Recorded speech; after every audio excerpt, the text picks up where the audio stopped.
Where'd he go? Yeah, that's why I said who gave you it? Dot. Where is she?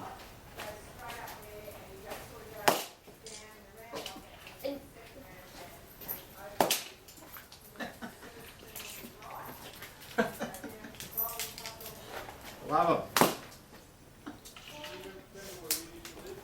Get ones with $20 notes.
Greg, Johnny, Youngie up the front.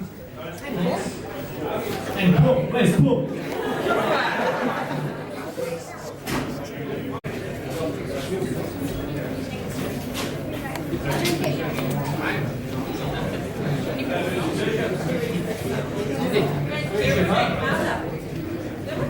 Bob, Paul. Dad would never let us have a dog, so one day when we come to Echuca, Moth gave us a surprise by buying us a puppy, not knowing what to call it. That night before I got my dog, we had a barbecue at Moth's house, and he burned all of the sausages, so we decided to call it Bernie. Because Moth told us it was a male dog. So we took it home. Later on that week, our friend came around and she grooms dogs. and asked us what we called it. We said, she said, no, it's a girl puppy. So, Moth, you're not very good at telling your sex of animals. Anyway, you're still one of my favourite uncles. I say one because I got a few around tonight. But Moth, you're right up there. We love you heaps, so have a great night and a great birthday. And yeah, you're getting better looking every time I see you. You must be a Hazelman. Screen, we made a little slideshow of all pups and memories. A few things to say about Moth. It's got a few names, Pup, Moth. Many of you wouldn't know Peter's background, a few do. But we'll just go through a few things with you. Peter, when he was growing up, was a model student at Echuca Tech. When he left Echuca Tech, he ventured out and he actually joined a bikie gang. They were known as the Confederates. Most of the townspeople in Echuca were very fearful of this bikie gang. And I think he had a couple of years with the Confederates, didn't he, Rob? And then he got himself into a spot of bother and his reign of terror come to a halt. His bike was sold and he went back into the workforce. And I think one of the first jobs I can remember, Peter actually went into the hardware business with a couple of elderly gentlemen, the Berryman brothers. They needed a bit of security down at their hardware store. A lot of shoplifting going on. Why not employ an ex-bikie?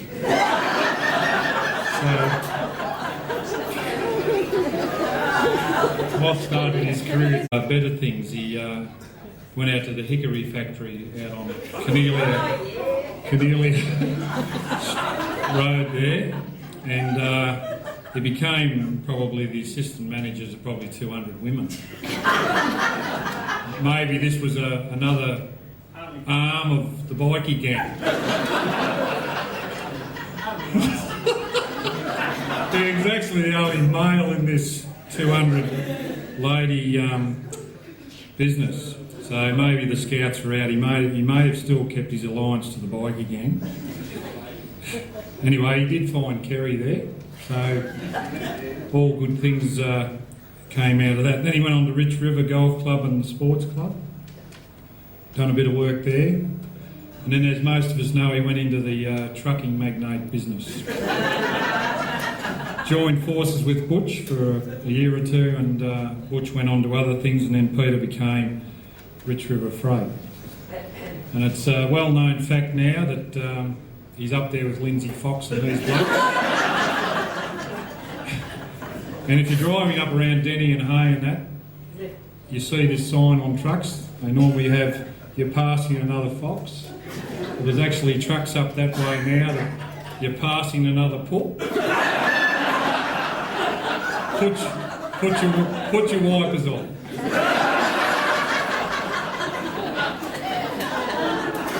So if you see that truck, you'll understand who actually owns that. It's actually Pup. Just in his sporting career, Peter had a couple of years with the old South footballers in the cricketing. I think they drank more than they played.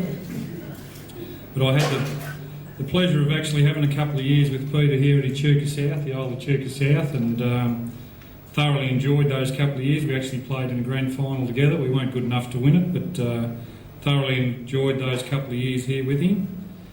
And as most of us would know, he's a fairly carefree sort of a bloke. He's got to 50 years, which is a good effort, considering his past.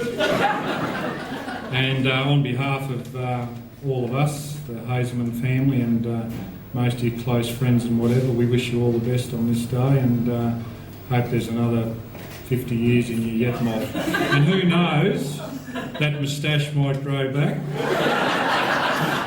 And if you're out around Mary Ann Road and you hear the thunder of a big motorbike, he's back.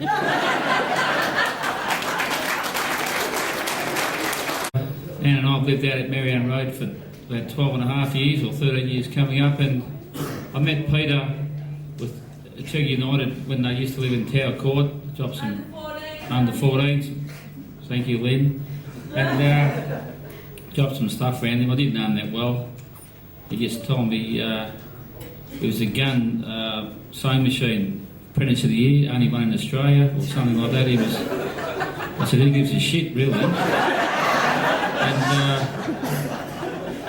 And then Anne and I ordered a bit of furniture for Melbourne at fair income. Would have taken 6 blokes to lift in our place out at Marianne Road, and buggered me dead. The sewing machine mechanic is pulled up in the driveway with his truck with Billy Jones of Walrus, 3 other blokes, and we lifted it in. And by Christ, it was heavy, wasn't it, Peter? And Pop said to me, how much is a block of land out here? I said, 35, 40. He said, it's not a bad place out here, is it? And I said, no, it's pretty good. We're pretty happy out here. And about 3 or 4 weeks later, the mechanic's back, the same machine mechanic's back. He said, I bought a block just down the road for you. I said, fair income. And that's how we become pretty good friends, really. 8 years you've been there, Peter. I've taught you a couple of little things in the gardening and a bit of pivot 4-2-1, a bit of dynamic lifter and a few things. And on a serious note, you wouldn't get better neighbours. And Kerry's got my wife back smoking a little bit, but who cares? And Kerry cracks the shits pretty bad, doesn't she, Pete? But as neighbours, I'll tell you what, you wouldn't get better people than them. Phil moved there for a little while, and he's back. Cook's wrapped, Kerry's wrapped, and it's a great family. Emma's grown up now. We knew when she was about that high. Poops had about 4 dogs. He's still got one. Most of them, all the rest have died. Some tragic circumstance. One got run over by a sulky with Philip, I think, on the track, and poor old Phil come to me. He said, I think I've just run over my dog with a sulky. I think he's dead. And we went over there and said, he's not too good. And had another dog, and we were playing tennis down the back one day. And Pop bought him a new collar. We had a little gate there, and we were playing tennis down the back with a few drinks and that. And Anne's come back, my wife, and said, Pop, I've got some bad news for you. The dog's choked under the gate with a collar. It's dead. Pop said, I'll be back in a minute. I've got Youngie 3 love up. So we've gone, he beat me, so we've gone and look at the dog, and it's dead, all right. So Matt went and got the crowbar, got a bit of a hill there, and Pop said, look, I've got a 2-inch main there, look, that way a little bit, hard digging in the summer. Matt got the crowbar, 1 foul swoop, straight through his 2-inch main. So he had a hole in his 2-inch main on the Sunday. The dog was still there, not moving, wrapped in a few towels and that. Pop said, should we bury the dog or should we go to Mitre 10 before they shut to get the filling? I said, well, it's up to you, Pop. Pop got a plastic bag, put the dog in a plastic bag, and Anne said, it's never going to rot.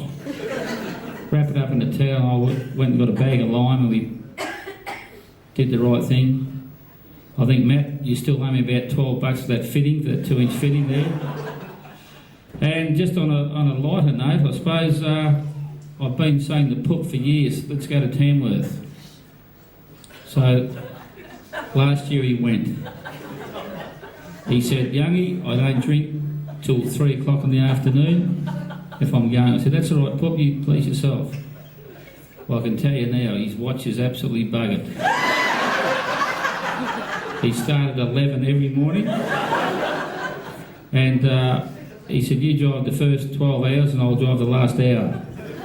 So Pop drove the last hour, drinking and driving, out to Manila there where we went, and we were fishing one day, real quick, just at Tamworth there, and Billy Rice and myself, another couple of mates, were just sitting on the river pebble bank, just having a good fish, and Poop said, I'm going for a bit of a walk. So he's gone past our lines, and 5 minutes later we've heard this, oh shit, and we heard this river pebbles go, poof, poof, poof, poof, poof, poof, poof. Next minute we see Poop, poof, straight past us, and there's a goanna chasing him. And I said to Billy, me mate, I said, Jesus, tight lines, Bill. And this bloke jumped over our 3 lines, hurdled them, and for the whole week he said, the goanna, it was that big, like that, just grabbed me like that. So, Poop, that was your first Tamworth Country Music Festival, and for not drinking before 3 is frog shit. So, but they're great neighbours, and thank you very much for letting me have a chat. Fair dinkum. From the nights we used to sit at home watching the Cracker Boys run amok on Friday night, the Poop's beloved Kangas, right up until about 4 weeks ago when I borrowed $4 grand to get my knee fixed.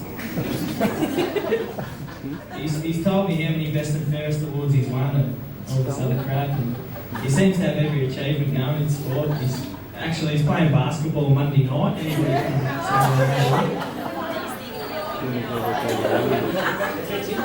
But he's a champion in a, well, as I don't know if many people know this, but he's a good dinker. He used to dink a few young ladies around back in his day. Yeah.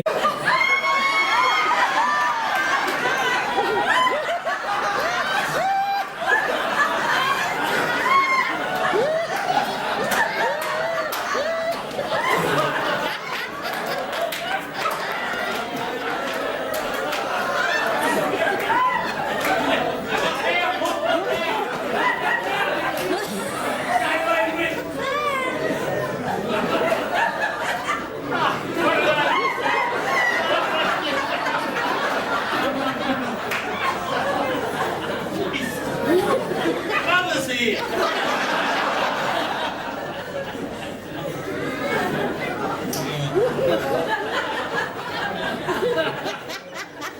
Look, fella.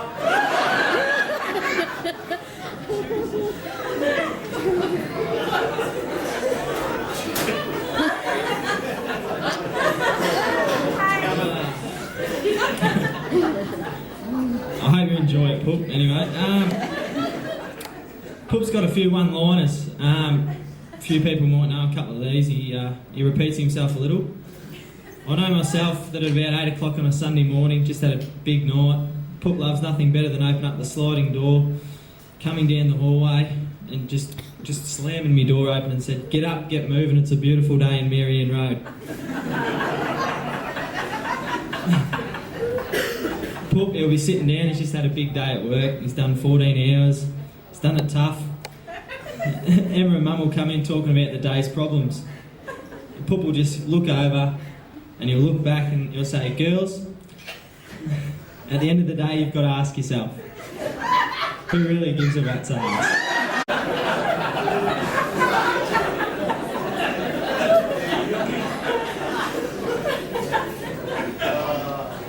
Having Dad involved in footy for a few years has seen the common trip taken towards Cobram. Just the other side of McCoy's Bridge there's a deer farm. Every time without fail, Poop would say, "Hey, is that deer or cheek?"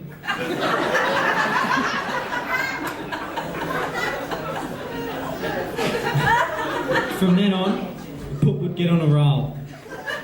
"Hey Phil, do you reckon that cow's hot?"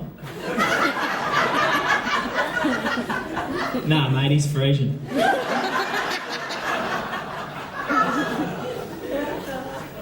"Hey, Phil, do you reckon that bull would charge you?"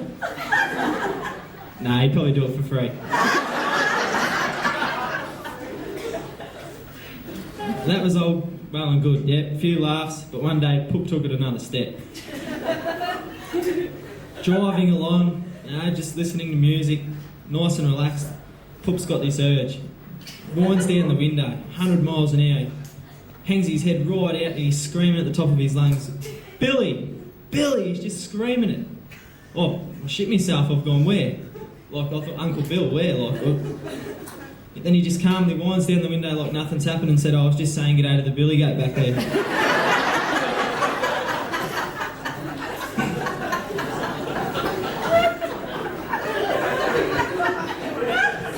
There's just a couple more, but I don't really want to tell a story. The boys have probably heard him a few times. If it's not on, it's not on. That's a common phrase while being dropped off at a party.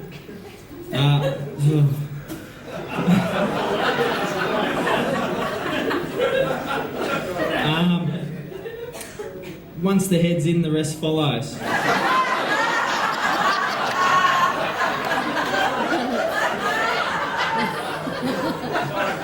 Probably draw your own conclusions. And the last one, just recently, he's used this one a bit, but he says, what rises in the hand deserves to be held.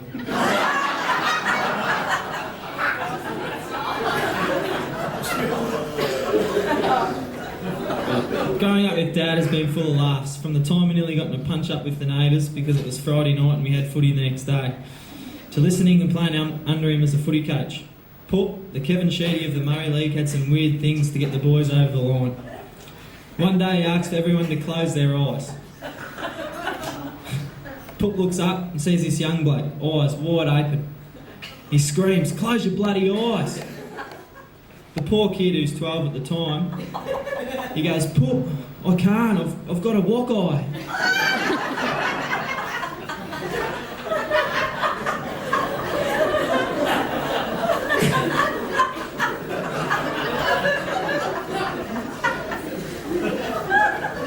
Huge day one day over at Mulwala. Our under-14s had never defeated Mulwala over there. Dad was pumped and he'd been talking about it all week. It was 3/4 time. Just to set the scene, the boys were up by a short margin, but were starting to tire. Pup unloads the best motivational speech Uncle Rock and Youngie have ever heard. He praised the boys for their efforts so far, and then came the big guns. He said, boys, can you smell it? The boys all looked around thinking someone had farted.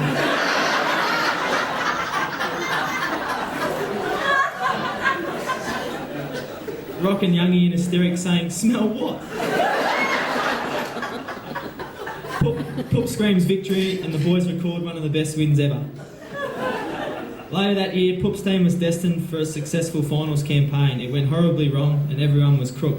The poor kids battled their asses off all day. 3/4 time, Pup needs a lift. He rips into the big ruckman. Something like from Ron Barassi, Pup tells him to pull his finger out of his arse and bloody do something. Needless to say, it made no difference and Pup's coaching days were over.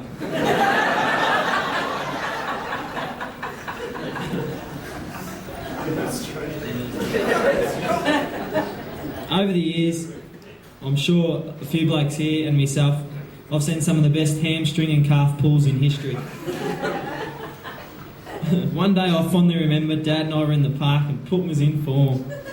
He was belting around like he was 20. I kicked it about 30 metres, Pup fully stretched, diving away. The ball hits the ground, Pup hits the ground, and then nothing. I come running over, Dad, what's wrong? Me being 10 at the time, I was pretty curious. Dad responds, what do you effing reckon, son? I've done me effing hammy. Oh shit, I've gone to myself, what's a hammy? But the funniest thing was Dad couldn't get up. He laid there for 10 minutes till he picked himself up. Hobbling back from the park was only about a 100-metre walk. And I asked one question that day and I've never forgot the answer I got. I said, Dad, what hurts again? He said, it feels like I've been shot in the ping leg, now get home.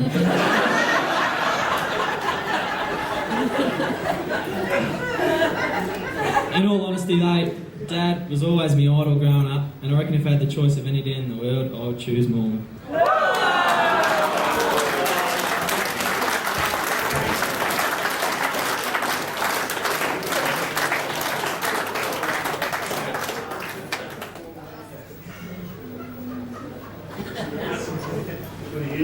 Shit on you all night and then tear at the heartstrings in the last 2 minutes. It's cost me $4,000 the last month. Look, just a few people. I did say to Kerry and Phil and Emma about 6 months ago, I said, look, I've never had a 21st or a 40th. I said, sometimes you don't make 60, I'd love to have a 50th and have friends and rallies around and have a good time. And they took it from there. And I know Kerry, Philip, Emma, Philip's girlfriend Christielle, who put the video together. Now I know what was going on. Put a lot of time in tonight, so I just hope you all enjoy yourselves. We're going to get the music going. And yeah, if you fancy yourself as a bit of a singer, get up and have a crack. If not, the boys know how to sing too. A couple of things I've got to mention. I turned up today at home, and in my garage was a few presents from a lot of people that have signed a card over here, who I haven't put my glasses on and read it yet. But you know who you are, you've contributed, and I really do appreciate it very much. Thank you. And let's get on and just enjoy it tonight. There's plenty of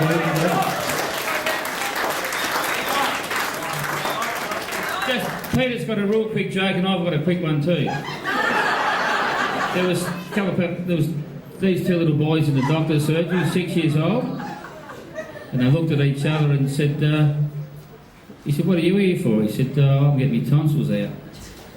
And he said, that's not a bad operation, I've had mine out. He said, it's great, you get ice cream, jelly and everything. He said, oh well, that's all right. And he said, what are you here for? He said, I'm getting circumcised. He said, oh shit, that hurts, he said. So I got circumcised when I was 2 weeks old and couldn't walk for 12 months.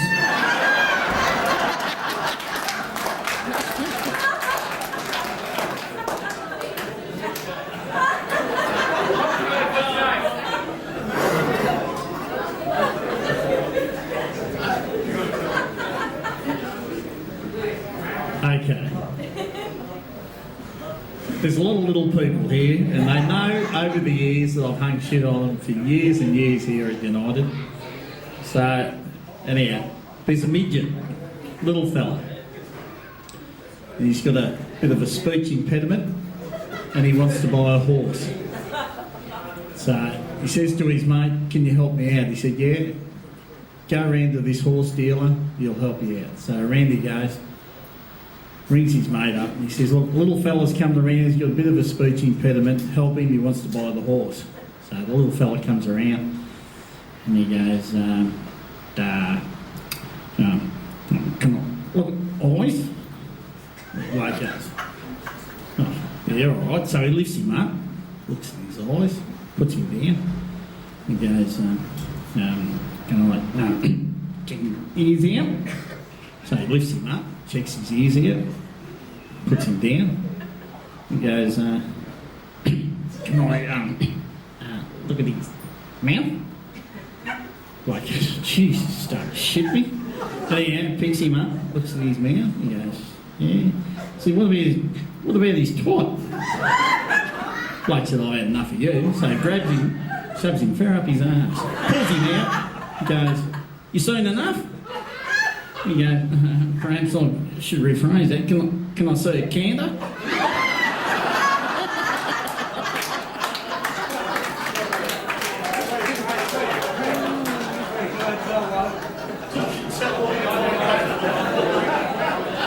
The coffin behind him, so he walked a little bit faster, and the coffin walked faster.